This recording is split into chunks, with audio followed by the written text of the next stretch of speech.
¿Qué tal, jóvenes? ¿Cómo están? Esta sería la 27ª clase para los alumnos del primer semestre en la materia de Química 1. Espero se encuentren bastante bien. Como ya saben, la última clase que vimos fue enlace metálico. Técnicamente lo de enlace metálico es lo último que teníamos que ver para este parcial. Y ya voy a empezar a ver recapitulación, vamos a empezar a ver como ejemplos de los ejercicios, de todos los ejercicios que hemos visto para que ustedes puedan repasar y puedan aplicar el examen. El examen va a ser aplicado el día para ustedes, es el día 6 si no me equivoco. Es el día, sí, el día 6 de octubre, es un martes. Se les va a dar únicamente el tiempo para que resuelvan el examen, se les va a dar suficiente tiempo para que tomen en consideración que si es que tienen problemas de conexión o lo que sea, no importa, igual van a tener el suficiente tiempo para resolver el examen y enviarlo a la plataforma. Va a ser todo en la plataforma, tomen eso en consideración. Ahora, algo también importante que me gustaría mencionarles es el hecho de cómo es que está estructurado el examen. Digamos que el examen yo siempre lo divido en dos partes, que es la parte teórica y la parte práctica. ¿A qué me refiero? Digamos que en la parte teórica yo les empiezo a preguntar, dime dónde se considera que sería como el primer contacto del hombre con la química, digamos, nada más como un ejemplo. Entonces ustedes pueden decir, ah, ok, entonces sería como cuando el hombre descubrió el fuego, hace unos 1.600.000 años, hace 10.000 años, yo qué sé, ¿no? Pues ustedes pueden como suponer esto. Justamente hago preguntas que son bastante generales, no soy específico, por ejemplo, en las fechas. No les voy a decir en qué años, qué año, a qué año se considera la era del cobre, por ejemplo, que sería acá, que es como el 5.000 años antes de Cristo.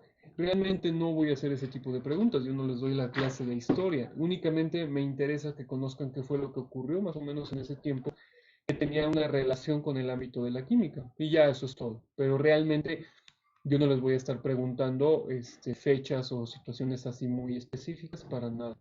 Por ejemplo, algo que a mí me interesaría mucho que recordaran al respecto de la historia de la química es como dónde creemos que comenzó, que son con los cavernícolas, el descubrimiento del fuego, qué pasa con grandes civilizaciones me refiero por ejemplo a los mesopotamios, a los egipcios, a los griegos, y, por ejemplo, nos quedamos con Tales de Mileto que suponen la existencia de los cuatro elementos principales, tierra, agua, fuego, etcétera, ¿no? Pero si se dan cuenta son cosas muy generales, no necesito algo súper específico, no es necesario. Algo que sí deben de recordar y que sí estoy completamente seguro que les voy a preguntar es, por ejemplo, quién fue Leucipo y Demócrito. Recuerden que quién fue Leucipo y Demócrito. Leucipo y Demócrito son los que se consideran los primeros en desarrollar una teoría atómica. Para ese tiempo no se considera una teoría atómica, pero es realmente una teoría atómica. Ellos decían que si cortas un material en pequeños pedazos, va a llegar a un punto en el que ese material se hace tan pequeño que es indivisible, y eso es lo que significa un átomo indivisible. ¿Ok? Dado ese sentido, entonces, este, Leucipo y Demócrito nos dan, ¿cómo decirlo? Nos dan la primera teoría atómica, ¿sale? Entonces, justamente esto sí se los voy a preguntar porque realmente sería nuestra primera, podríamos considerar como la primera teoría atómica o la primera vez que se consideró de qué estaban formados los materiales. Realmente podemos, ahí puede haber algún tipo de confusión, pero realmente lo que yo quiero que entiendan es que pueden ser ambas respuestas. ¿A qué me refiero? Recuerden que todo depende del contexto. Si yo les estoy preguntando, dime quién fue el primero en que dio una teoría atómica fundamentada, entonces en ese caso, digamos que sería Dalton. Pero si les pregunto, ¿quiénes fueron los primeros o quién fue el primero en preguntarse de qué estaba hecha la materia y por qué la materia se comportaba como lo hacía? ¿O quién fue el primero en definir el átomo? Entonces, en ese caso sí sería Leucipo y Demócrito, ¿me explico? Deben de entender bien, por eso se les da lectura y redacción, para que entiendan bien lo que les estoy diciendo, que lo lean adecuadamente. Eso es muy importante, lean adecuadamente las preguntas, ¿sale? En especial porque no siempre voy a estar, o ningún maestro estamos específicamente ahí diciendo, esto significa esto. Entonces, ustedes deben de intentar entenderlo y leerlo para que lo hagan suyo y ahora sí puedan, pues entenderlo, digamos. Y esto entonces sí se los voy a preguntar. Algo que también se los puedo preguntar es, por ejemplo, lo de los alquimistas. Recuerden que los alquimistas fueron los que se consideraron los primeros químicos y después de los alquimistas, ya cuando empiezan a descartar la existencia de los alquimistas, que son como brujos, ahora sí empieza la química como una ciencia. Esto aparte sí es muy importante, que gracias a Boyle y su experimento con gases es que se pudo determinar que, por ejemplo, una de las leyes ponderales, que es una de las leyes que rigen a la química como una ciencia. El volumen de una masa fija de un gas es inversamente proporcional a su presión. ¿Ok? Y esto lo publicó en su libro El químico escéptico. ¿Sale? Y otro que también sería muy importante, y de hecho es el último de esta parte, sería Lavoisier. Lavoisier, recuerden que él es el que se considera también de los padres de la química y que también nos otorga una de las leyes ponderales, la ley de la conservación de la materia, de hecho, dado el hecho de su experimento de ebullir agua durante 100 días para poder determinar que la materia no se destruye, simplemente cambia de estado y se vuelve a acomodar. Esto todavía sí se los pregunto. Por ejemplo, le repito, los alquimistas, Lavoisier, Dalton, Dalton me estoy adelantando, pero igual lo menciono una vez, Dalton, Boyle, no sé, Arquímedes, no, Arquímedes no, Aristóteles, tal vez, pero se me hace más importante los primeros que los mencioné. ¿Vale? Vamos a continuar. Ok, continúo. Si ustedes recuerdan, algo les explicaba cuáles son las ciencias que se relacionan con la química, y yo lo que les intentaba decir, por ejemplo, es que la química se relaciona con muchas ciencias, por ejemplo, la biología, las matemáticas, la física, la astronomía y una definición como tal de química. Obviamente, dado el hecho de que yo les estoy impartiendo esta materia, tienen que entender qué es la definición, o sea, tienen que tener en cuenta la definición de química. Una forma también en la que ustedes, espero con esto puedan entenderlo más fácil, este, técnicamente la química se relaciona con absolutamente todas las ciencias, únicamente si tú le buscas el por qué. Lo que ocurre es que como la química estudia la materia y todo lo relacionado con la misma, y las reacciones que tiene con el medio ambiente y la relación que tiene con la energía, entonces técnicamente casi todo puede relacionarse con el ámbito de la química, como ya les mencioné en todo este apartado. ¿Sale? Entonces, si todo se relaciona, ¿cómo se los voy a preguntar? Ah, pues muy fácil. Simplemente que ustedes entiendan por qué es que, por ejemplo, la biología se relaciona con la química, ¿ok? ¿Por qué la física? ¿Por qué las matemáticas? Entonces, el chiste no es que sepan cuál se relaciona, sino que ustedes entienden, empiecen a entender por qué se relaciona con tal y cual ciencia. Por ejemplo, en el libro que yo utilizo, ellos decían que, creo que también se lo mencioné en clase, pero igual se los voy a repetir, el autor decía que técnicamente también la historia se relaciona con la química, pero ¿por qué? Lo que pasa es que él ponía el ejemplo de que en la antigüedad se utilizaban pigmentos, los cuales se utilizaban para los murales o para cualquier cosa que fuera necesaria, ya sea aquí en Mesoamérica, en Europa, bla, bla, bla.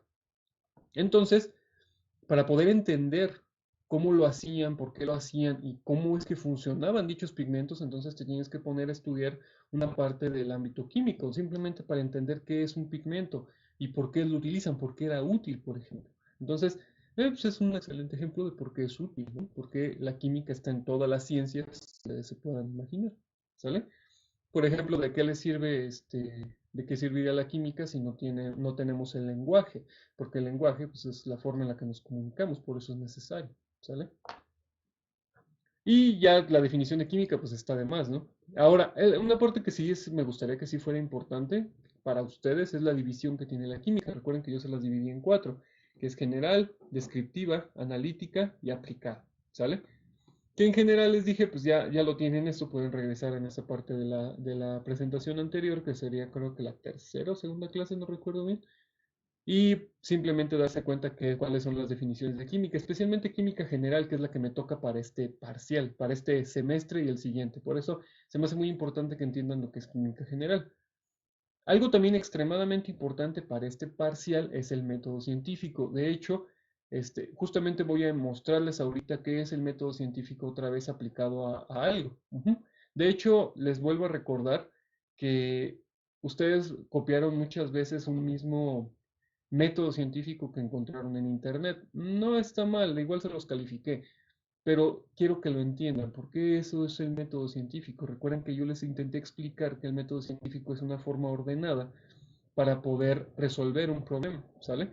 Planeado por la ciencia, como les pongo aquí en la definición, no necesariamente, como yo les puse un ejemplo, simplemente es que el orden hace que puedas llegar más fácil a una conclusión. Ese es el chiste del método científico. Entonces, si yo les pregunto qué es el método científico, ustedes saben, pues para resolver un problema fácilmente, ¿no? O no tan fácilmente, pero eso ya es otra cosa. ¿Qué les preguntaría? Del método científico no me gustaría, tienen que entender cuáles son los pasos. Si ustedes investigan en internet, por ejemplo, ya que estamos viendo todos los temas que voy a ver, pongan método científico y método científico les da muchos tipos de método científico que caen en lo mismo, que tienen más pasos, menos pasos, pero es exactamente lo mismo. Pueden ponerlo, pueden usarlo como referencia, igual lo voy a leer en su examen. Y lo que ustedes tienen que tomar en consideración justamente es cómo decirlo, cómo plantear todo lo necesario para resolver un problema. Tuve ejemplos muy interesantes que leí de sus tareas, pero hay otros que pues, ni al caso porque pues, se los fusilaron de internet y no tienen mucho sentido. Estaban muy bien hechos, muy bien redactados, pero no lo van a entender. A un muchacho, creo que de primero sé que se le ocurrió que por qué las clases en línea no funcionan.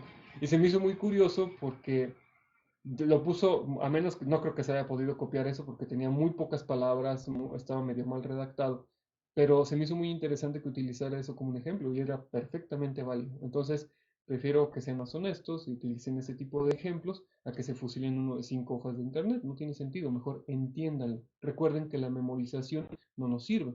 Intentamos no tener memorización, intentamos... La educación se trata de que entiendan las cosas. Eso es lo que yo quiero que hagan, que lo entiendan, ¿sale? Entonces, nosotros tenemos varios pasos del método científico, que es la observación y planteamiento del problema, la formulación de hipótesis, experimentación, análisis de resultados y teoría. Teoría o ley más adelante, ¿sale? Aquí nada más les pongo como un ejemplo también de otro ejemplo de lo que es el método científico, pero ya recordarán que nosotros debemos de tener varios puntos ahí pendientes, digamos. Entonces, ¿qué es importante dentro de un método científico? Que ustedes entiendan el método científico son los pasos del mismo, ¿sale? Recuerden, creo que con esta imagen es muy útil porque nada más imagínense o recuerden las imágenes de esto y los colores. Observar un problema, plantearte un problema, o sea, observas algún fenómeno y te planteas un problema. Generas una hipótesis, que es, como dice el monito, es plantearte una pregunta, o sea, una respuesta a la hipótesis, ¿no? Una respuesta al planteamiento del problema, disculpen. Luego experimentas si esa hipótesis es correcta, analizas esos resultados y das tu conclusión o tu teoría o tu ley, dependiendo de qué es lo que estés obteniendo, ¿no? Y ya, entonces, eso es lo que yo quiero que ustedes recuerden. Recuerden los pasos, recuerden de qué se trata, ¿sale? Vamos a continuar. Esto es el ejemplo del método científico. Yo les expliqué, hasta les puse bien bonito con mi celular. Y les dije que les desarrollaran el método científico, la tarea que les acabo de decir, pero bueno. Otra definición que sí es importante, recuerden que les he dado varias definiciones a lo largo de estas semanas, y sí se me hace importante que recuerden, por ejemplo, la definición de qué es materia, ¿sale? Es muy importante, es como la definición de energía, materia, lo que es química, eso es obvio que se los voy a preguntar, porque forma parte de la base de lo que es la química y, por ejemplo, también la física, entonces es obvio que se los tengo que preguntar. Ahora, como les dije, la energía. Recuerden que una definición más correcta de materia es todo aquello que existe en el universo. Y energía, capacidad para realizar un trabajo. ¿Sale? Y listo. Déjenme pongo lo siguiente.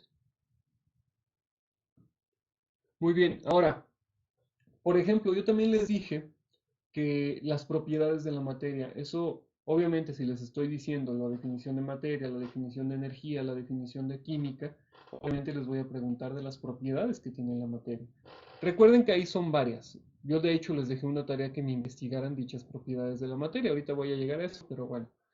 Yo les dije que existen dos propiedades generales, que son las generales o extensivas, que son las que dependen de la masa que tiene el cuerpo.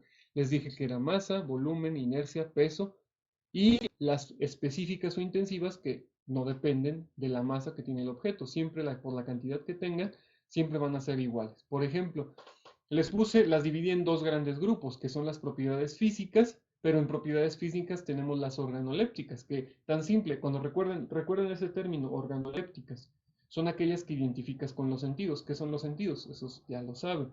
Olfato, el tacto, la vista, este, ¿cómo se llama? El sabor, eso técnicamente es las propiedades organolépticas.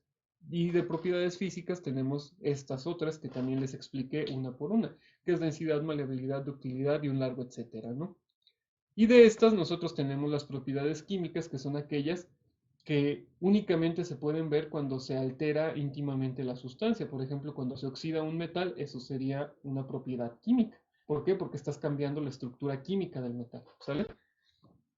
Combustibilidad, inflamabilidad, etcétera, ¿sale? O sea, como que ahí nada más deben de recordar, ok, ¿cuáles son las propiedades de la materia? Ah, físicas, generales dependen, las que no dependen, de ahí tenemos las que se identifican con los sentidos, y como no dependen, tienen propiedades físicas, las cuales ya les había mencionado ahorita como punto de ebullición, etcétera, etcétera, etcétera. Y luego tenemos las propiedades químicas que únicamente dependen de ¿cómo decirlo? Dependen de cuando se modifica la estructura íntima de dicho material. Tan, tan. Eso es lo que más quiero que recuerden. Realmente no necesitan memorizarse todo, absolutamente todo. Recuerden como las partes más importantes. Inclusive por eso les ponía las imágenes para que puedan relacionarlas con lo que estuvimos viendo. Por ejemplo, estados de la agregación de la materia. Yo se los puse y se los expliqué, pero eso ustedes lo conocen, espero, desde primaria. Eso me lo enseñaron a mí como en tercero de primaria. Entonces, se supone que eso lo debemos ya de saber, es algo como de cultura general, le dicen, pero igual yo se los mencioné. Estado sólido, líquido, gaseoso, plasma y el condensado Bose-Einstein, que es el último, digamos. El sólido pues tiene masa fija y volumen fijo.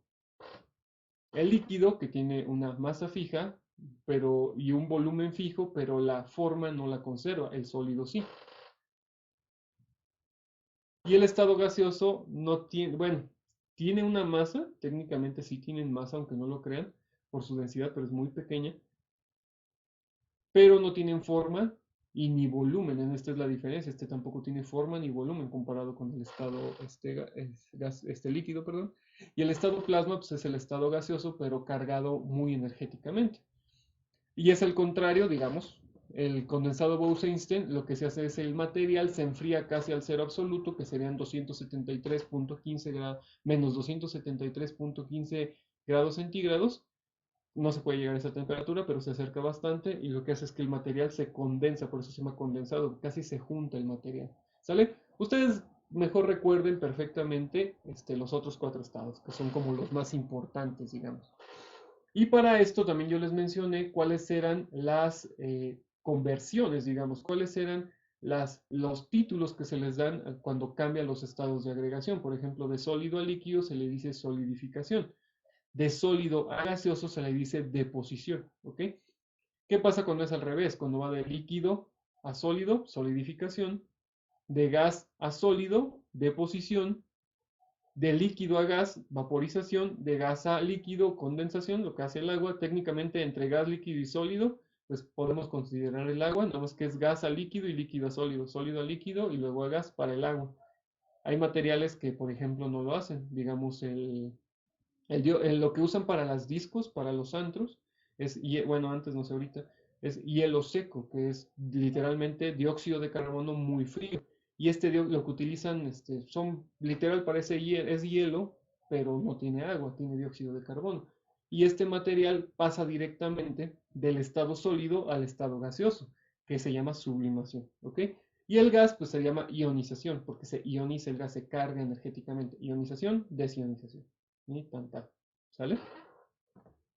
Ahora, y ya, era todo. Vamos a ver lo siguiente.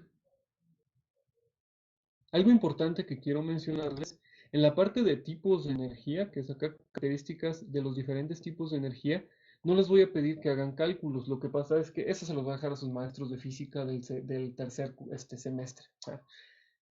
Más bien quiero que entiendan lo que es la energía. Recuerden que la energía es capacidad de realizar un trabajo. Entonces, si yo intento definirla, podemos clasificarla en dos grandes grupos, que es la energía cinética y la energía potencial. Cinética es de movimiento. Recuerden, cinética cuando algo se mueve. Potencial es cuando algo está en un campo gravitatorio y por la fuerza de la atracción que tiene ese campo gravitatorio tiene energía guardada. Tan, tan. Eso es lo que yo quiero que tomen en consideración en este sentido. ¿Sale? Y esa es energía cinética y energía potencial.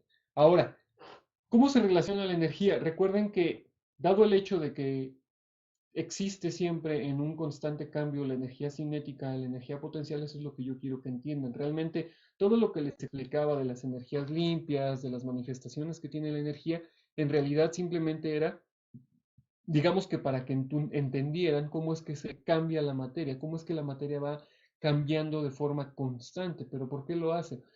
Perdón, la energía cambia de forma constante. Por eso les dije la ley de la conservación de la energía. La energía no se crea ni se destruye, solo se transforma, al igual que la materia. La energía está en un punto, no se crea, simplemente se está transformando de forma constante hasta otro punto. ¿Cómo sé eso? Porque la naturaleza nos lo dice. Por ejemplo, ustedes dicen, la energía es cuando ustedes toman un objeto y hacen algo con ese objeto. Ok, entonces ustedes están creando la energía. No, la energía no la crearon técnicamente. En realidad, la energía sí ha sido transformada desde lo que han comido, es transportada a sus músculos, bueno, específicamente moléculas que nos proporcionan energía. Es la famosa glucosa y otros materiales, pero eso no es interesante ahora. Y lo que sucede, niños, es que ¿cómo decirlo?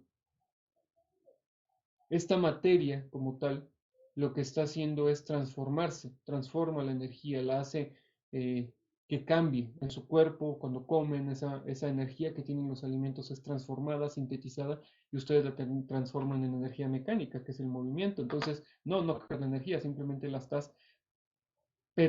estás haciendo que permanezca el cambio en la energía.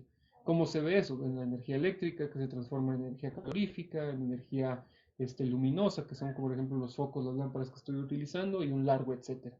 Y eso es lo que quería que entendieran en cuanto a cómo se relaciona la energía, de energía cinética, energía potencial, a cambios en la energía, ¿sale?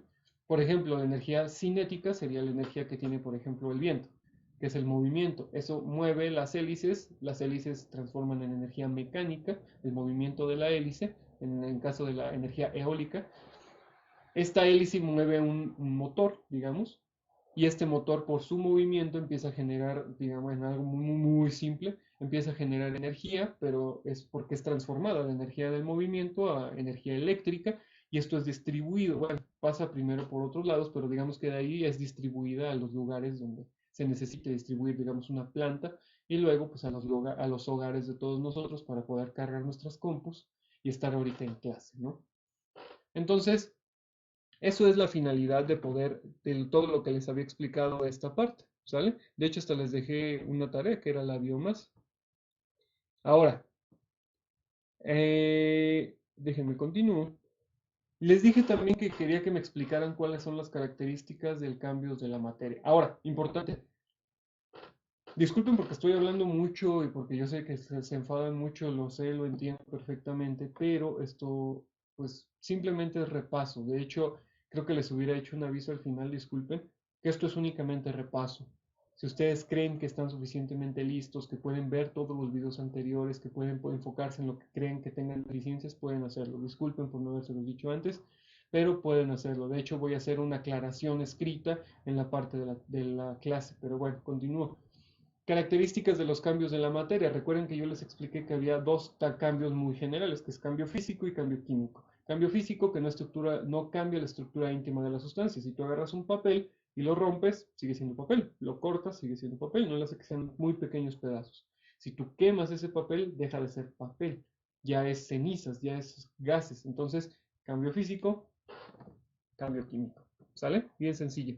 Y cambio nuclear que les había explicado, por ejemplo, de cómo se desarrollan los isótopos, es cuando se modifica literalmente la estructura íntima de los núcleos atómicos. Recuerden que hay en el núcleo atómico protones y neutrones. Entonces, lo que ocurre es que se están modificando o lo que hacen es modificar los núcleos atómicos y al modificarlos esto genera energía. De hecho, así es como, bueno, no necesariamente así no se produce la energía nuclear, pero por ahí va.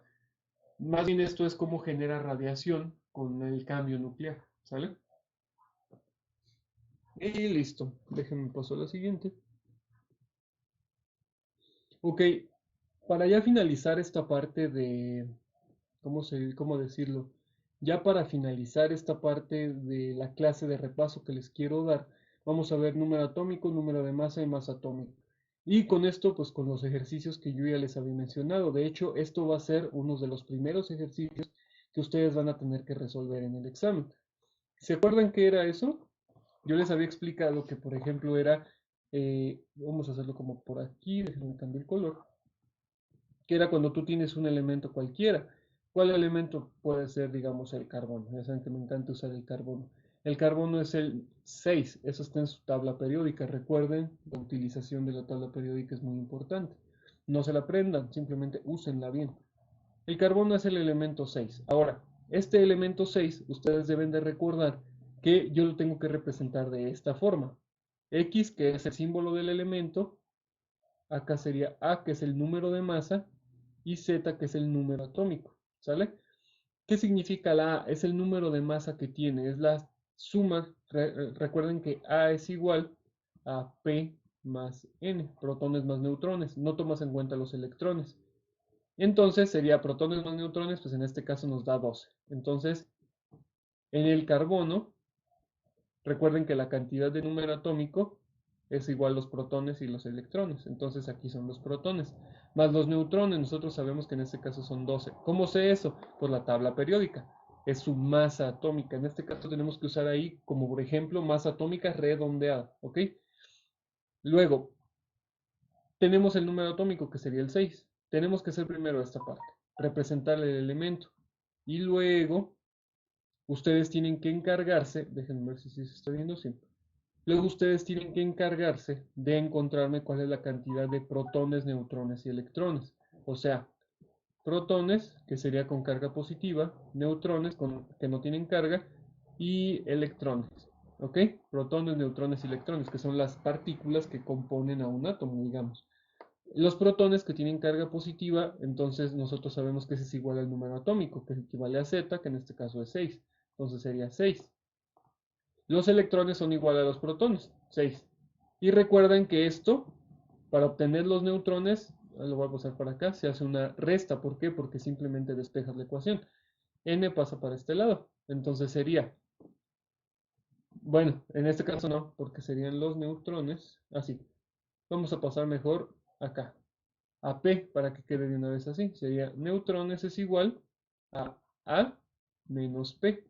¿Sale? Porque estoy pasando, está sumando aquí el protón, pasa restando. Y te queda de esta forma. Entonces sería A, que sería 12, aquí está, menos 6, es igual a 6. 6 neutrones. Recuerden que también la utilidad que tiene esta forma que les di aquí es que sería carbono o cualquier elemento, su masa atómica, su número, bueno, su número atómico, y simplemente aquí haces una resta directa, y esos son los neutrones. ¿Sale? Y ya eso es la primera parte, o eso es lo primero que ustedes tienen que saber al momento de hacer el examen. ¿Sale? Digamos que son los primeros ejercicios que yo les voy a preguntar para el examen que tenemos pendiente el martes. ¿Sale?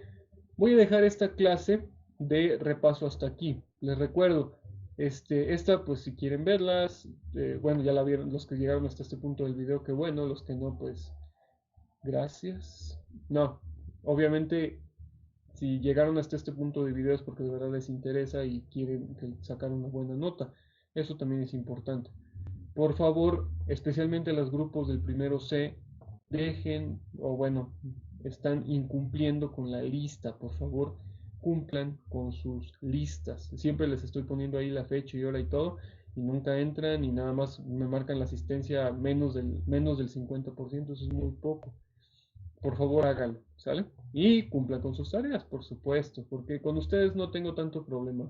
Son 30 y tantos, tengo un 20, 70 y tantos por ciento que estén cumpliendo, 60 y tantos por ciento, pues es más que suficiente. Pero por favor, háganlo. Les recuerdo también una última cosa muy importante.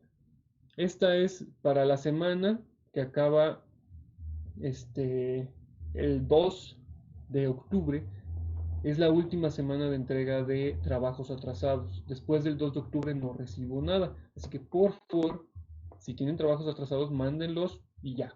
Tan, tan. No pregunten, simplemente mándenlos. Antes del 2, que se acabe, que no pase de las 11:59 del 2 de octubre. ¿Perfecto?